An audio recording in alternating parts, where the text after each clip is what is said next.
Is there a way we can ask the body how much vitamin D it wants overall? Scientists came up with two ways. First, let's say you give a whopping dose, and I mean a whopping 100,000 units, something that could be toxic if done on a daily basis.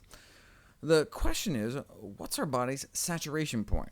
Of this massive dose, how much does our body actually use, and how much does it sock away in storage for use later on down the road? Here's the graph. 30 people followed for 4 months after the megadose. Here's the flood of D coming into their system.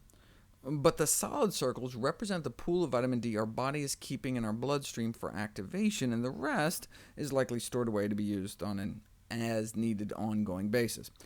Note that in this setting of abundance, the body is keeping our levels right around that sweet spot dip found in the U-shaped mortality curve. You can do the same thing at the other end of the spectrum, too. Instead of a megadose, you can start by giving really tiny doses and gradually kind of working your way up. When you do that, you get a graph like this, showing a so-called biphasic pattern, really steep at first, but then leveling out. When you take in just a little bit, your body zips it into circulation, desperately needing it. But then as you increase the dose, at a certain point you kind of turn the corner when the crisis is averted. Your body seems happy enough with your levels that as you take more in, your levels still rise, but it's not such an emergency. Now, if this plateau was flat, completely horizontal, then there'd be no risk of toxicity. But because your body can't help but let some in, your levels continue to rise with increasing intake, and you can run into vitamin D toxicity problems if we take too much. But what's this level here, kind of right at the corner where your body takes a big sigh of relief that you're doing pretty good on vitamin D?